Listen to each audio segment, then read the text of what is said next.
Hello and thank you for tuning in to the Weird, Wacky and Wonderful Stories podcast. Now, please welcome, all the way from their front living room, your hosts, Shelly and Bella. Hey everybody and welcome to episode 32 of the Weird, Wacky and Wonderful Stories podcast. Hi everybody. We have today, via telephone with us, a very special guest who before retiring was a journalist, lecturer, a comprehensive school headmaster, a radio and TV presenter with shows that included 40 and TV, a favourite of mine, Castles of Horror and Forbidden History. He was also, like myself, a martial arts instructor and a motorcyclist. He's written with his lovely wife Patricia over 200 books and will be telling us later where we can purchase their newest offering. Please welcome to the show one of the best raconteurs to walk the earth, the renowned Reverend Lionel Fanthorpe. It's an honour and a privilege to be on your show. Thank you very much. Honestly, the pleasure is all ours. Now, I remember watching you on 40 and TV. That must have been a hell of a job. It was very different, very interesting and exciting. And because, you know, they took the name from the famous Charles Fort. Charles Fort, yeah. And it became Fortean, just like Dickensian or Shakespearean. Yeah. You take a really great and famous character and just stick E-A-N on the end of his name. And Fort was operative in the 20s and 30s, and he explored anything that was inexplicable. And I've been one of his admirers since long before the show. And then when I had the thrill of being invited to present 40 and TV, well, that was just everything I wanted. And then when they told me I could use my Harley Davidson to ride to the different sites where we were filming, you know, can a man know any more happiness this side of heaven? Wow. And of course you travelled the world doing that. Oh, we did. Yep, we did. From places as far as Oak Island, you know, on the coast of Nova Scotia, Yeah. in Canada, down to, well, everywhere you can think of. If there was a mystery there, we went. It seemed to me, I'd always been interested in unsolved mysteries, but it seemed to me that the closer you could get to it, if you could actually stand in the haunted bedroom of the haunted house, or if you could stand by the side of the money pit on Oak Island, or if you could go down to Rennes-le-Château in the south of France and see the actual places where Béranger Saunière worked as a priest and where somehow or other he became incredibly rich, to actually stand in the place, it was almost as if you were communicating with the people from the long past who had been involved in those mysteries. And I suppose it made it all the more real for you as well, because these days, I don't know if you've noticed, but since the advent of the internet, there seems to be a hell of a lot more sort of armchair investigators, if you like. Yeah, well, I think that being on the spot and doing it firsthand is so much better, both for the presenter and for his audience. Yeah. And no, I thoroughly enjoyed every minute of it. Of course, I had my marvellous little Patricia with me, and she was basically the reason why the show went so well, because she's technically my agent and manager as well. She did all the negotiating for me. But she knowing my limitations in terms of memory, she would pull me to one side while they were setting up the cameras and the mics and all the other professional gear and go over with me the next couple of paragraphs that I had to use in the presentation. And she drilled me until I was word perfect on the paragraphs. And I said, she is more responsible than I am for any success that we had with the show. So they say, don't they, behind every great man, There's an even greater woman, and I'd certainly say that we just celebrated last year was our diamond wedding, and you know our wonderful daughters made sure that we got the card from Buckingham Palace. Wow. And yeah, we married in 1957. Wow. And so it was our 60th, our diamond wedding last year, September the 7th. Well, congratulations. Thank you very much. Thank you. But I wouldn't have had any of the success that I've had, or any of the shows I've had, or the books I've written, without that wonderful little lady with me. She's just everything. Well, I've got to say that I owe it all to Bella as well. And I've got to say that because she's right next to me. Yes, exactly.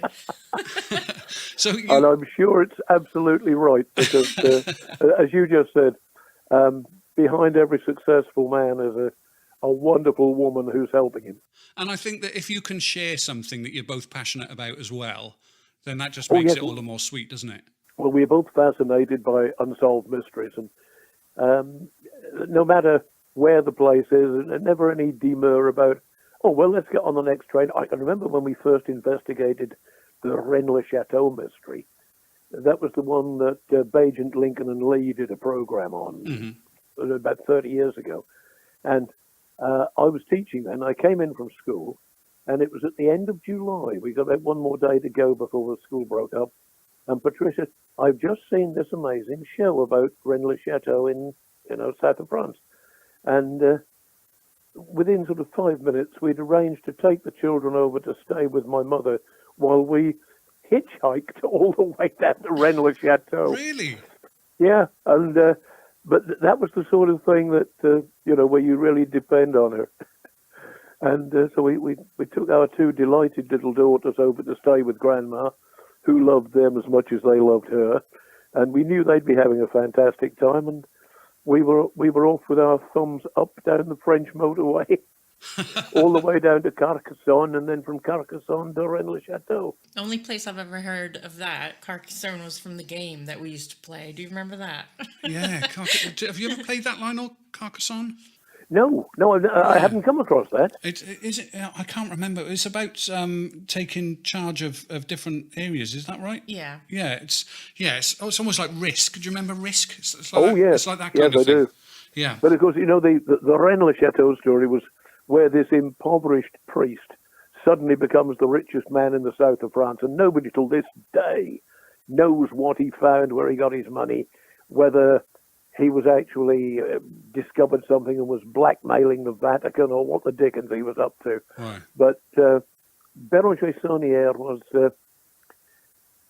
he was in himself an enormous mystery, and what the wealth was in Rennes-le-Chateau, I don't know, but I think it could possibly have been something that later made its way to Oak Island. Well, I was going to ask you about that because that's something to do with treasure, isn't it? Oh, it is. The Oak Island mystery it's in Mahone Bay on the coast of Nova Scotia. And 3 young lads were exploring on the island, which was then uninhabited. And they got to they got to a clearing in the woods where they found there that there was what looked like a recently excavated hole. And of course, in those days, everybody thought, well, it was 1795 when the boys were exploring. They were Dan McGuinness, John Smith, and Anthony Vaughan.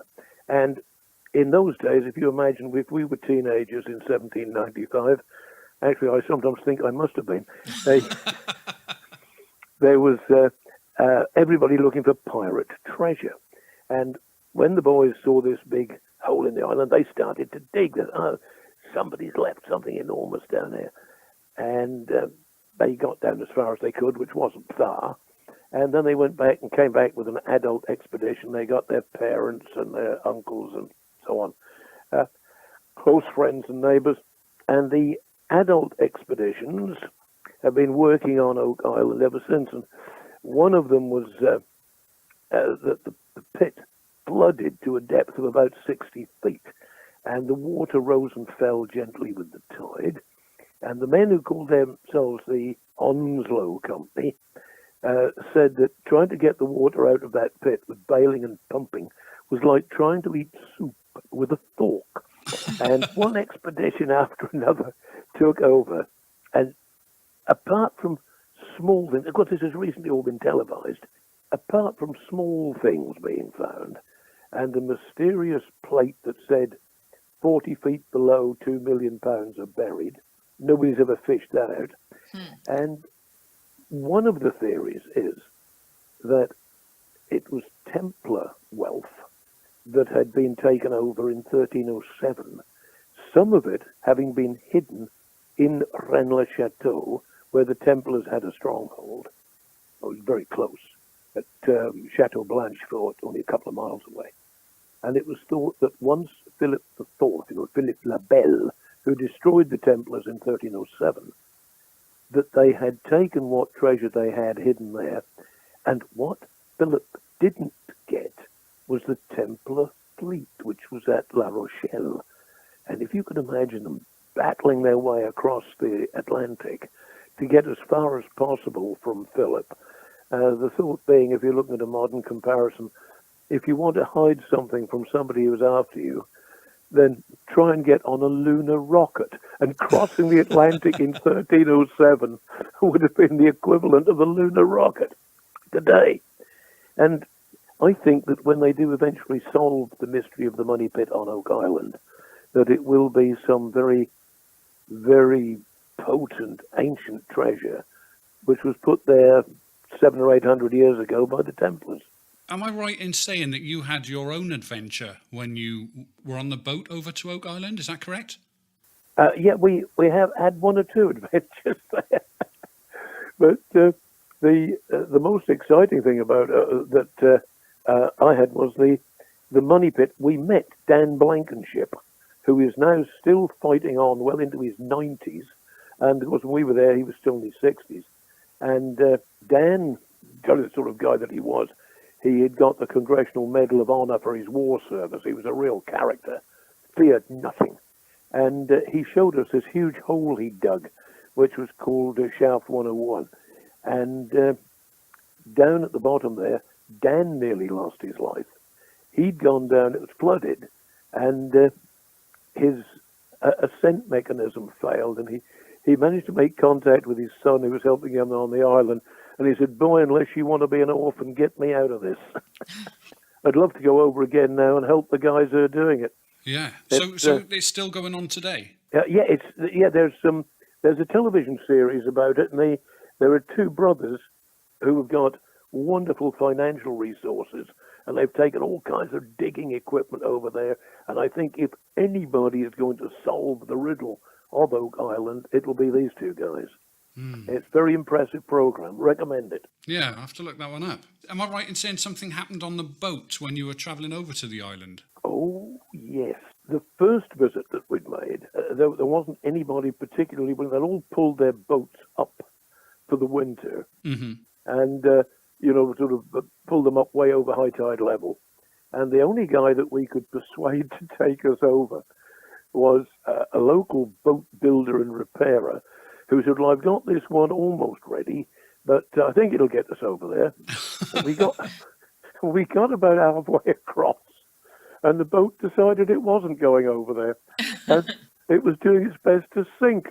Actually, as I recall the detail, the flaming rudder fell off. It hadn't re-secured the rudder properly. And there we were in this part of Mahone Bay, which was deep and stormy and incredibly cold over in Nova Scotia. And we eventually got back. There were a couple of guys who were fishing, which was what saved our lives.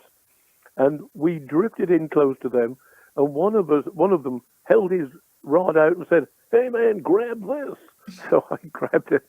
My only concern was to get my little Patricia safely out of that boat, and I held on to the side of the little jetty thing where these two fishermen were, and I locked onto that with all the strength I'd got, and Pat managed to scramble. She more or less had to walk over me in order to get to the shore. Once she was safe on that platform, I didn't care. I'm a powerful swimmer.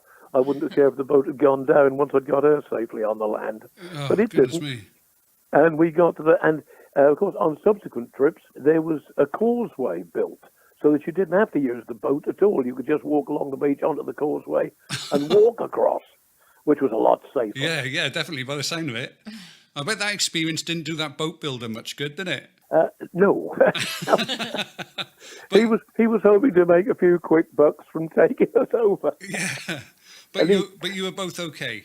We were absolutely fine. Yeah, we both made it. And some of these explorations of the mysterious do rather make you wonder about the.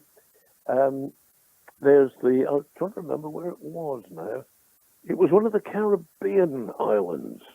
where there was a very mysterious tomb where the coffins had moved around. And I think it was on Barbados itself. And I remember, because as I'm sitting here in my study, only 3 feet away from me on a shelf with my books on, is a piece of stone from the floor of that Barbados vault. And it had been built by a wealthy family of planters back in the sort of 18th and 19th centuries. And as one after the other died, they were taken down into this big stone vault, and the coffins were laid out in a sort of neat and respectful pattern. And when they took the next family member down there, they found that all the coffins that had been previously interred had moved. And eventually, these movements seemed to become worse. And eventually, 2 of the coffins were standing on their ends, propped against the wall. Well, I was just about to say to you, was it on a slope? But that kind of that blows that out of the water. That theory. It was a sort of just a natural tomb with an absolutely flat floor. Yeah. And anyway, we made our way into that, and I thought, well, whatever force or power may be, what if it's some strange natural force, like magnetism, except that whatever it is, it's able to act. On the coffins were, because it was out in the tropics, were lead coated, and they weighed about a ton each. Wow. And after this had happened on 6 or 7 occasions, the governor of Barbados took a hand, a guy called Lord Combermere, and he ordered the priest to take them all out of that tomb and bury them separately in the churchyard. And so those members of the family who had been buried there in the big iron lead-coated coffins were all buried separately where they are still. And the tomb remains absolutely empty. And when we went, we got, because we were making a program about it, the Barbados Tourist Board were very pleased to have us there, knowing that we were doing this for a BBC show or a broadcast show. And they had provided us, free of charge, with a Barbadian taxi driver who was a big, strong guy. And when we got to the tomb, he was peering in at us from the top, and he said, is anything exciting down there? And I said, yeah, come on down. And this is one of the nicest compliments I've ever received. He said, and it's this big, strong fellow, it was like a heavyweight boxer. And he said, if you're down there, I'll come. But I ain't going down there by myself. So I felt very complimented that I could protect him. And he came down into the tomb with us and told us one of his other phrases which got to us was, I don't want to be down here, not after what my grandmother told me. So what his grandmother had told him when he was a kid, heaven knows. But that Barbados tomb has a strange reputation. Did they, once they moved them, did they ever move again? Once they buried them separate? They were all buried in normal 6-foot graves. And if there was any subterranean movement, no one ever knew anything about it. They didn't pop up again and stroll around. Yeah. They were just the reason that Lord Combermere, who was then the governor of Barbados, said that he wanted them down there was that I think they would be out of sight and eventually out of mind. Yeah. Because it was causing such a stir and a scandal all over the island. Well, I was going to ask you what sort of harm they were doing. If they were in that tomb and they were moving, why not let them be? But I suppose that area of the world as well, they're very superstitious, aren't they? Yes, it was causing a terrible amount of fright because the belief in demons, belief in paranormal entities, and one would think, all the old legends about if something outrageous happens after someone is dead, they will say, Granddad would be rotating in his grave. Yeah. And I think the fact that these coffins were moving was sort of indicating that there was something gone on in the contemporary world which was greatly upsetting The family name was Chase, Chase, and it was the Chase family vault. And as I said, and as I'm telling you the story now, just 3 feet away from me on my bookshelf is that piece of stone that we brought from the vault.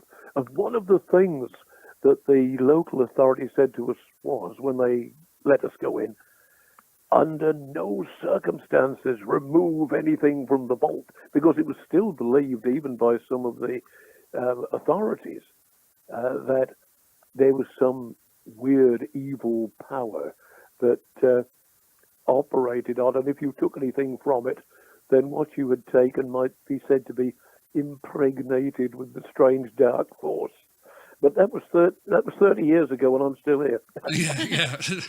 Well, they still believe that, don't they? With Ayers Rock, with Uluru, they believe that there have been Yes, people they do. that have taken stuff away and then had grave misfortune. Yeah, it makes you think a little bit about the modern scientific knowledge of radioactivity, where if you're exposed to something which has itself been exposed to very high radiation, then of course you're carrying the danger with you. That to pick up a piece of, I certainly wouldn't have wanted to pick up a piece of rock from the floor of a building where somebody dropped a nuclear bomb. No. But yes, the Chase Vault in Barbados is still regarded with awe, even by the modern, Barbadians. Weird place, but that's just one of the. There seem to be dangers, like the problem we had with the boat on Oak Island.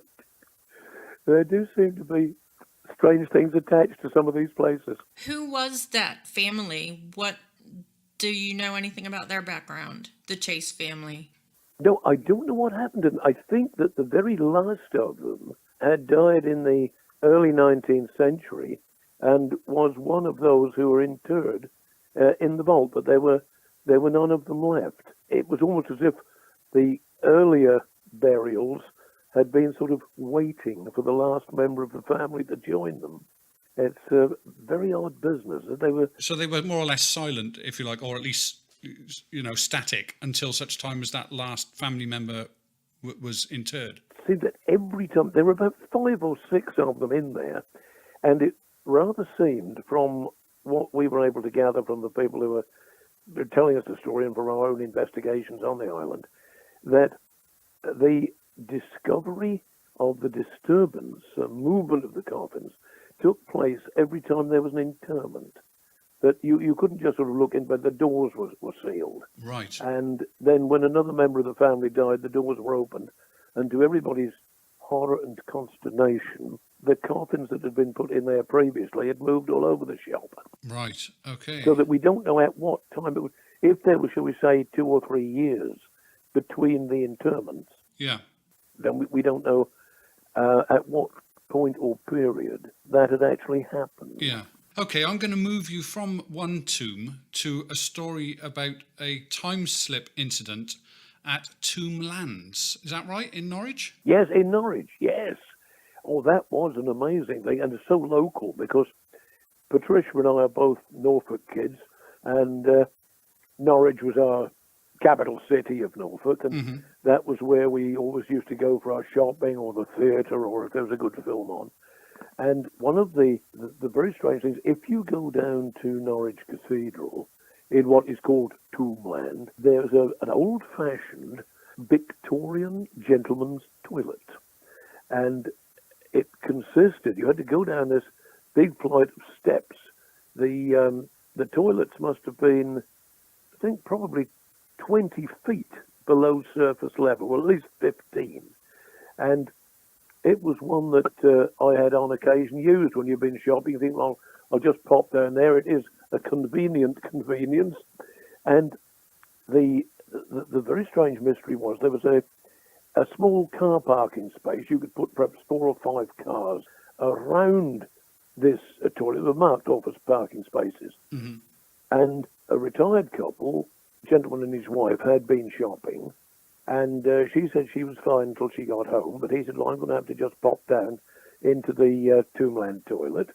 So he parks the car within sight of the top of the steps, which you use to descend, and 5 minutes pass, 10 minutes, 15, and he hasn't returned.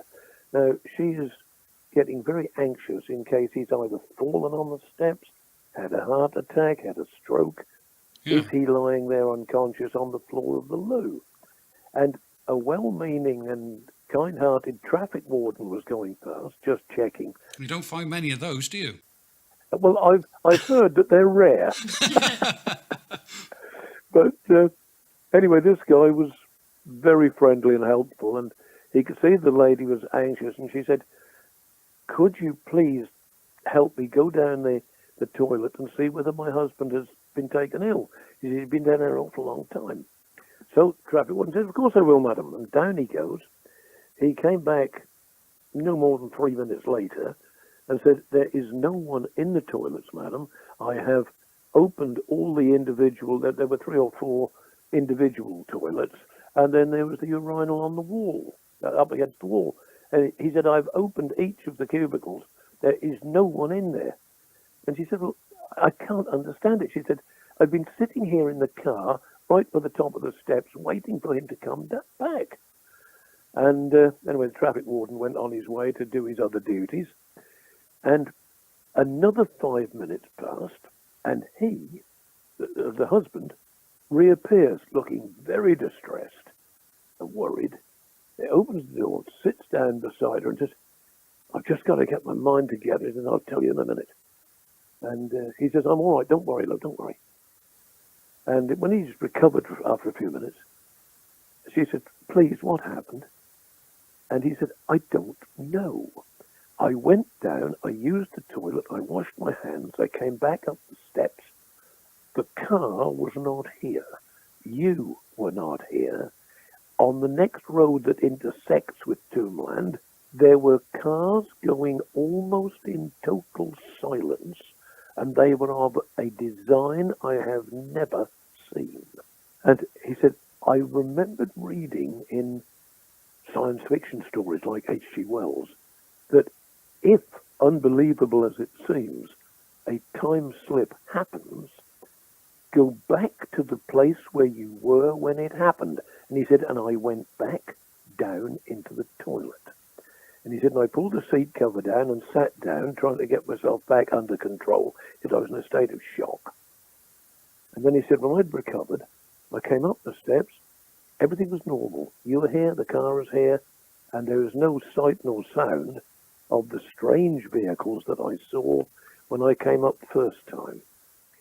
And they drove home, sort of lived happily ever after. There was no sort of long-term ill effect.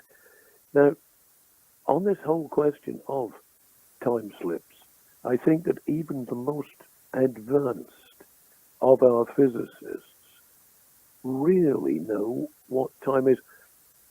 Einstein's idea was pretty good, but we are only just beginning. We're on the fringe of understanding what time really is, and whether a slip occurs naturally or whether somebody is one day going to build a machine, as in the H.G. Wells story.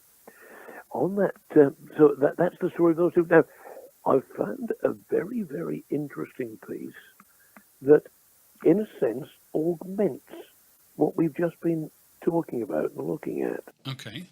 There's a girl by the name of Alexandria Alexis who turned up in 1898, and she didn't fit in with that Victorian society of 1898, and within a matter of weeks, on New Year's Eve of a little bit more than that, a matter of months, on New Year's Eve 1899, she vanished.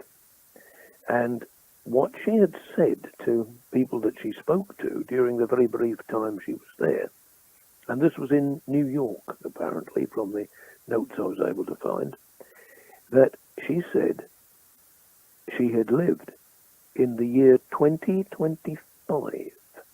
Really? And, yeah, that she'd lived in 2025, and time travel, time machines, had just been invented, and somehow or other, Alexandria Alexis just turned up as if from nowhere, and the general reaction was some that thought she was simply telling the truth, and that it was a miracle of some sort. And a photographer called Napoleon Cerrone took a picture of her. Now, this is all up on the net, and he was at number 680 Broadway.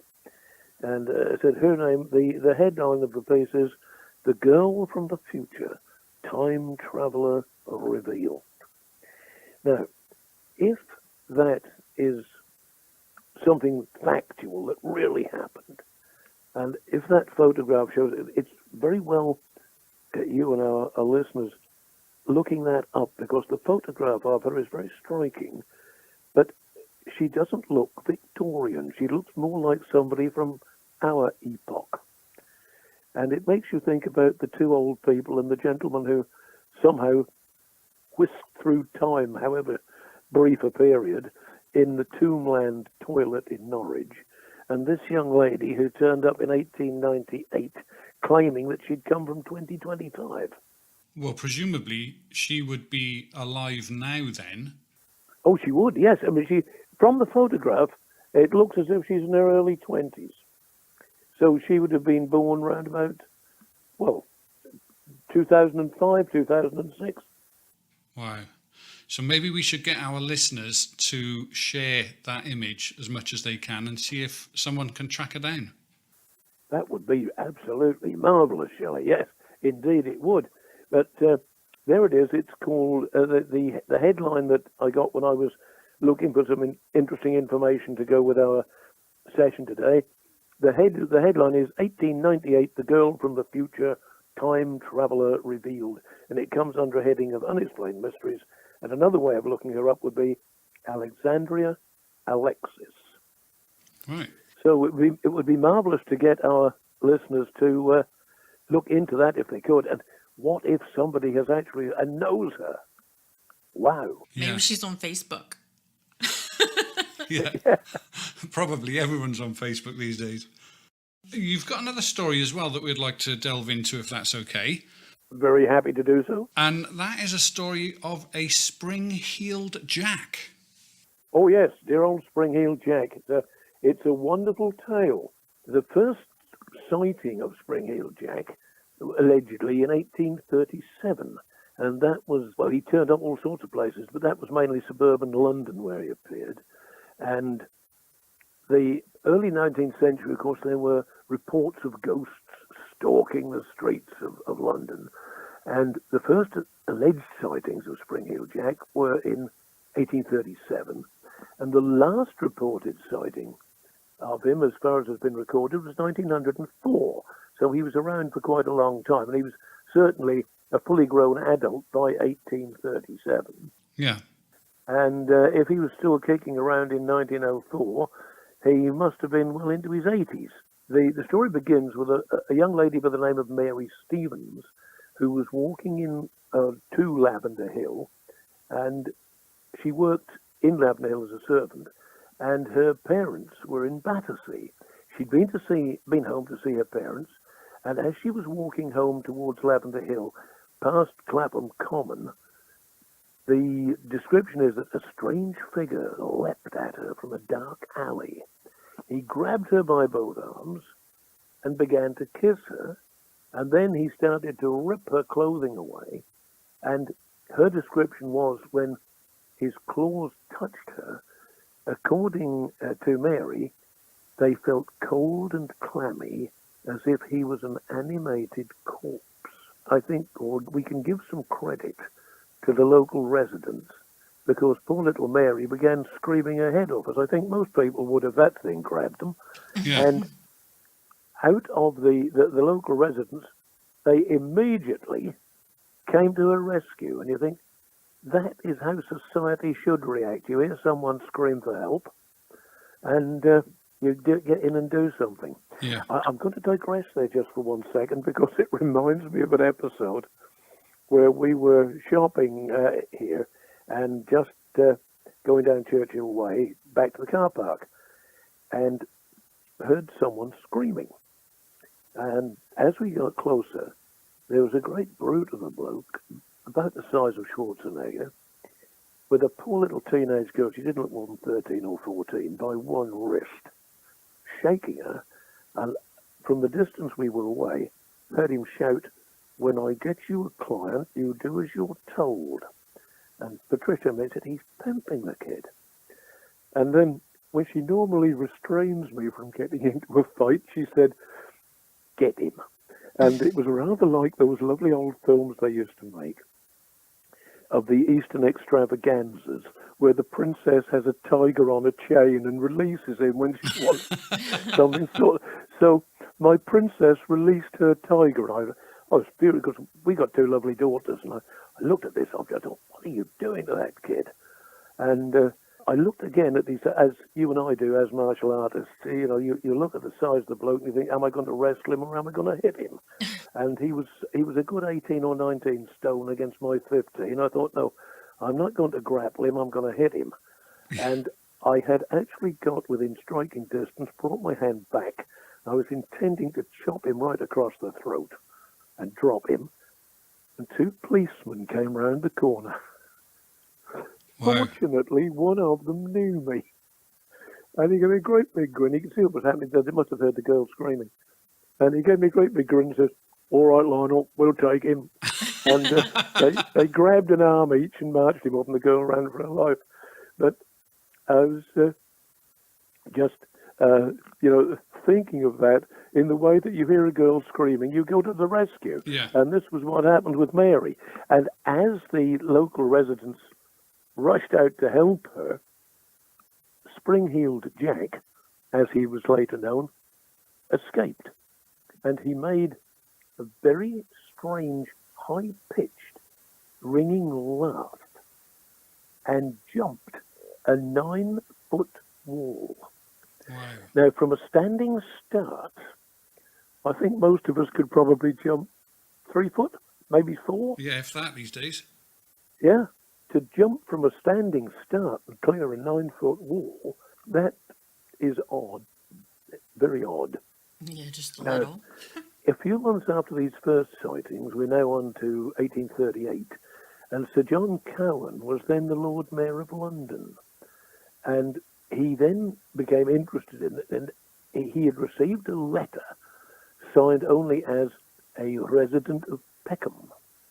And he then read this letter out to the assembly in the Mansion House, and the letter said that the bell had been rung in the house where Jack next made his appearance.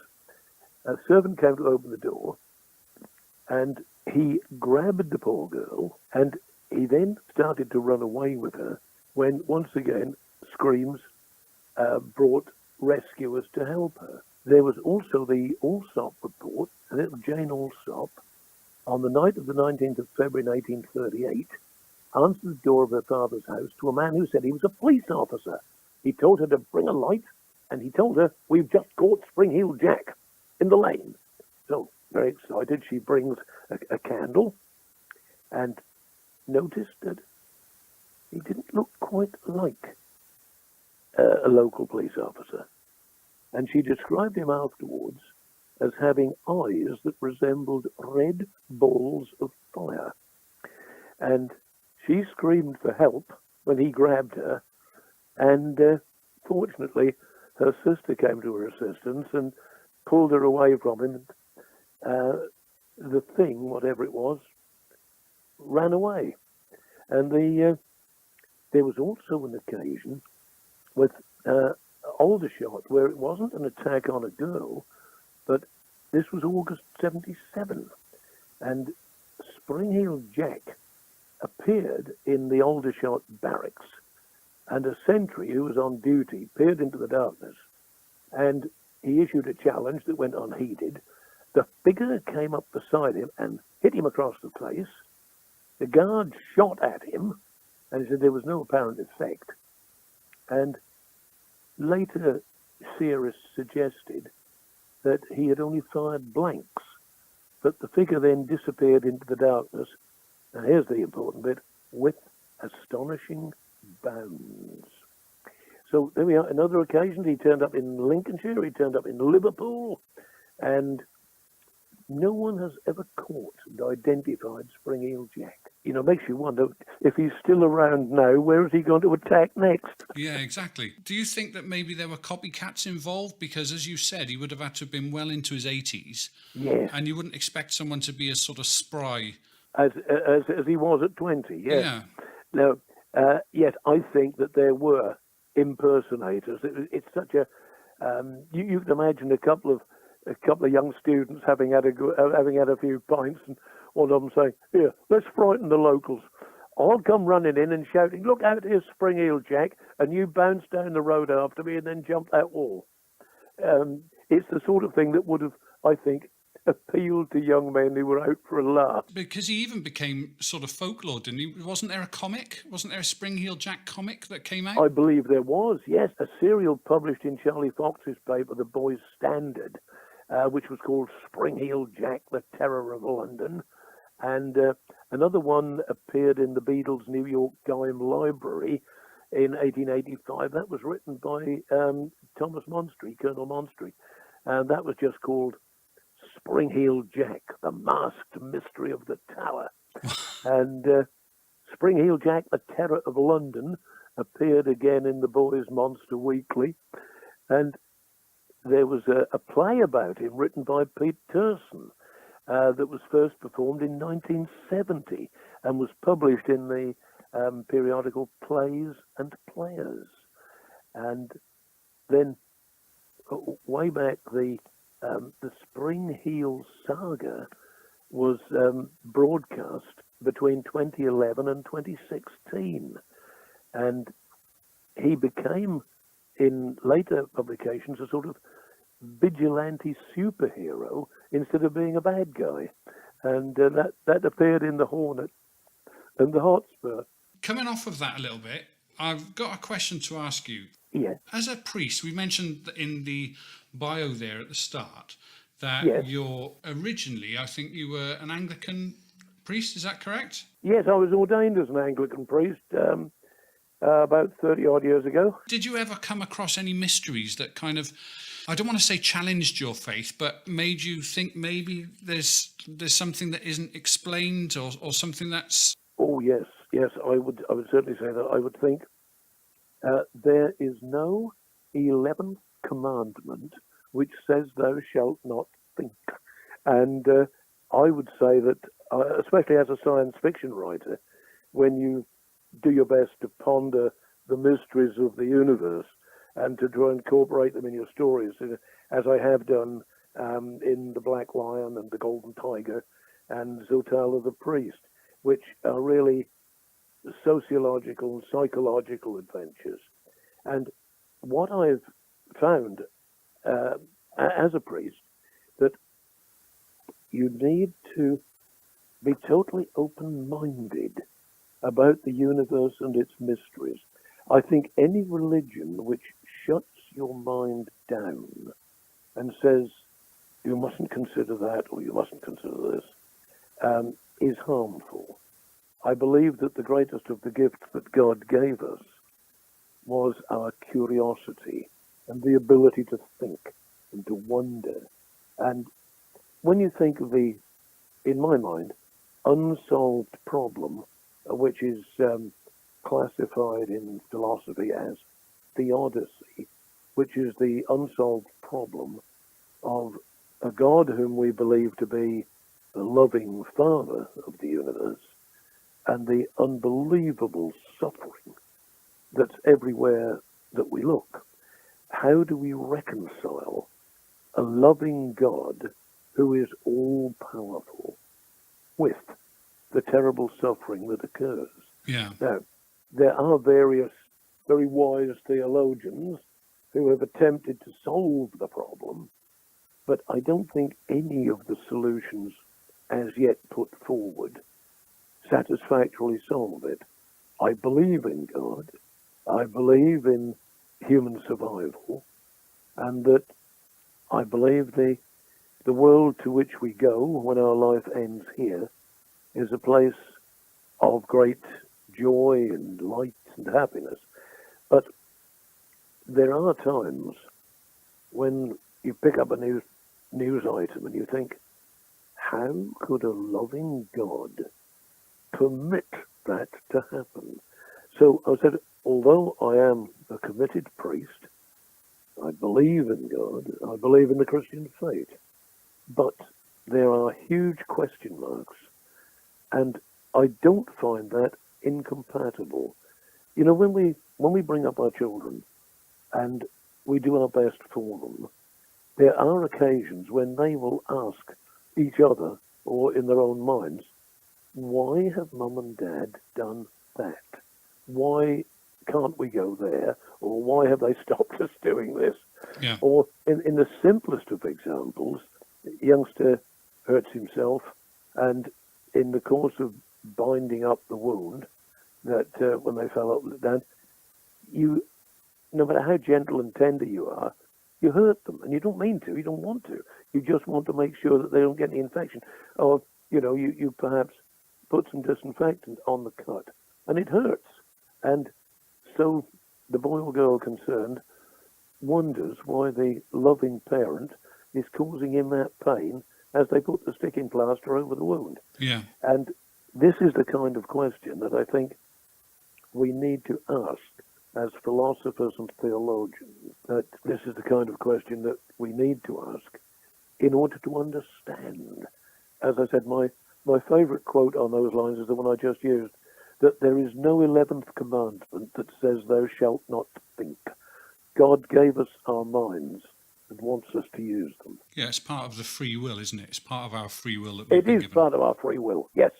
Because if, as we believe, love is the greatest good in the entire universe, that to have someone who is more to you than your own life and to love him or her, you can't do that without freedom. Love can only come, and love is the greatest good. Love can only come where freedom exists. You can't buy it. You can't enforce it.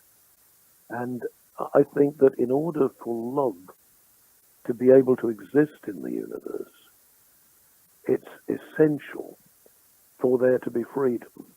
And that is about the best answer I can give to my own questions when I come up against the problem of God and human suffering. When you think of the dreadful disaster at Grenfell, and you think, well, how could an all-powerful God allow that to happen?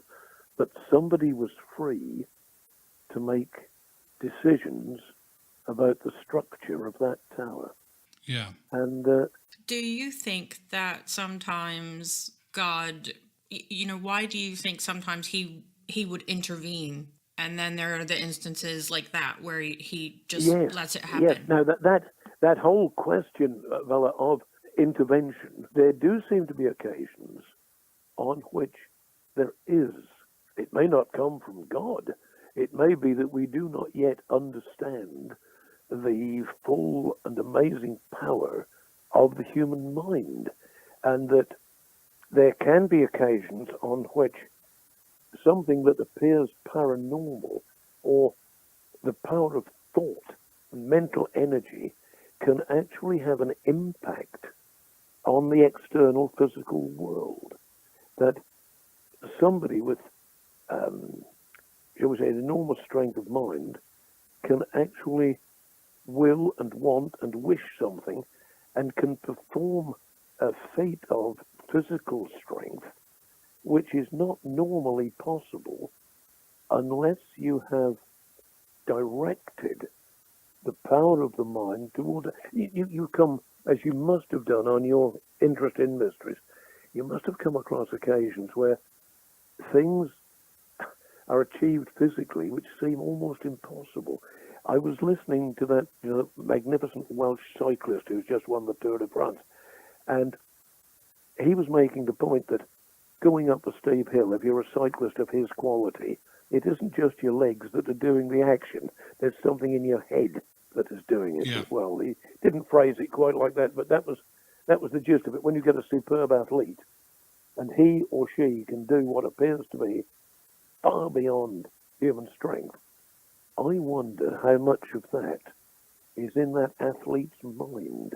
And, as we say, mind can overcome matter. Just a thought. No, that's very good thought. Very good thought. Before we finish, I know your time is very precious. Right. Before we finish, I'd like to just mention that we got the books from you recently, your trilogy that you've written with your lovely wife. Yep. And I've got to make apology to you because we received them in good time. Thank you very much.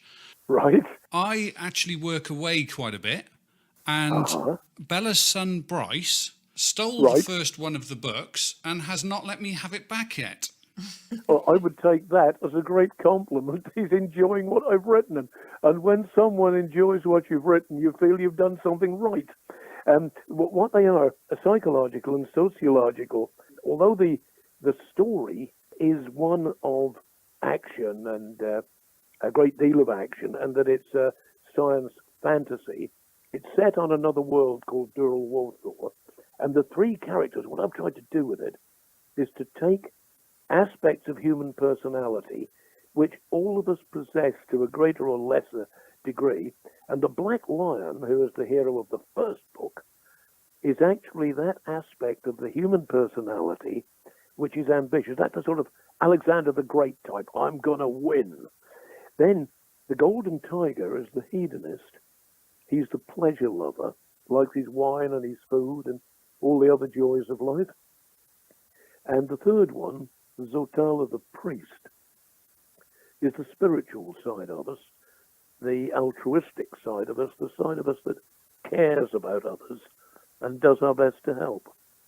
And I've made them into three separate characters instead of there being just three aspects of one person. And each of them has his or her own particular adventure. Well, I think that anything that can tear a 15-year-old boy away from his computer and keep him captivated, you're obviously doing a fantastic job. And I, for one, can't wait to have a read of it myself. Oh, thank you very much, Shelly. And do tell Bryce that I am honoured and delighted that he's enjoying it. It's what every author hopes his readers will do. No, he really, really is. Listen, I want to thank you very much for your time. I really do appreciate you sharing your time with us and sharing some of your fantastic mysteries that you've investigated with Patricia. It's been a very real pleasure, and, it's so nice to be involved in your program, and I wish you every success for many years to come. And the more of us who, like you and Bella, are interested in the mysterious and the unusual, the sooner humanity will come to solving the next mystery in the queue.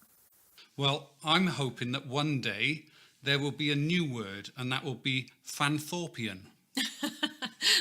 My word, that would be an enormous honour. I'll try and write a few more books before that happens. Lovely. Listen, thank you very much again, and please do give our love to Patricia. I will do, and thank you for inviting us to be on the show. And God bless you all. And to you, thank you. Thank you. Oh, it was amazing talking with that guy, wasn't it? Yeah, it was. I'll tell you one thing, though.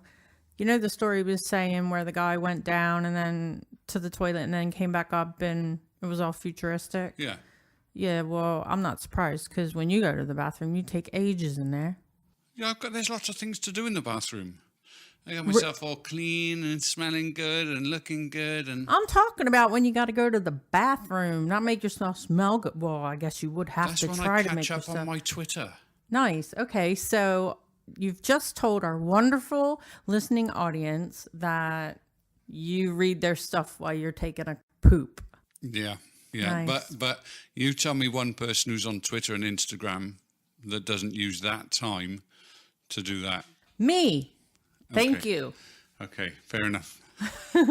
Just to let you know as well, for not only you, Bella, although you don't need to because you've already got them, but all of our listeners, if you do want to get hold of one of Lionel and Patricia Fanthorpe's books, Or all of them. or all of them, you can go, first of all, to eBay. If you can find the trilogy new on eBay, then the chances are it's actually them that's selling them. That's where we got ours, wasn't it? We bought it, and it came from them. And they were even kind enough to sign them for us. So if you speak really, really nicely to them and you get them from eBay, then they may even sign them for you. That's the first place. Also, most of their titles, or certainly many of them, are available on Kindle and available via Amazon. So if you want to get any of their books, I'm actually reading his numerology book at the minute, which I got on Kindle. So that's a really interesting book. If you're interested in numerology and all that sort of stuff, that's a really good one to look out for. Also, he has told me that I can share with you his email address. So if you do want to get in touch with him and get a book direct from him, not via eBay or whatever, you can contact him direct and he will sell them to you direct from his very own hands, or from his and Patricia's hands, should I say. Yeah, don't leave out the wonderful woman. I know, standing behind every man, as we said. So you can get... Well, you could finish it. Jeez. Finish what? Standing behind every man. Yeah, that's it. Standing behind every man Okay. is a lovely woman. So you can get hold of them at Fanthorpe, which is FANTHORPE at AOL.com. Yes, they do still have AOL email addresses. Wow. Actually, come to think of it, I think I've got a few. Yeah, guys, if you don't know this about Bella, she has an email address with every single email provider. When you try and create a new email address and it says, I'm sorry, that one's already taken, it's because Bella's got it. So we have got some other interesting things coming up. We have another interview coming up in a couple of weeks' time with Ruth Roper Wild, who's an author of a couple of ghost books, and she's also in the process of researching another book as well. So that's going to be coming up soon. You need to listen out for that, because that'll be in a couple of weeks. We've also got a podcast coming up, which is our next podcast, which is going to be some of your stories. So we're actually making some phone calls throughout this week to speak to some of our listeners who have got some stories they want to share with you. So tune into the next episode as well, where you'll hear that. Okay. Is that it? If you want to get in touch with us, we can be found at weirdwackywonderful@outlook.com. We can be found on Twitter at the WWW Podcast. And on Instagram, we are Weird Wacky Wonderful Podcast. But we're always weird, wacky, wonderful people. Well, you're always weird and wacky.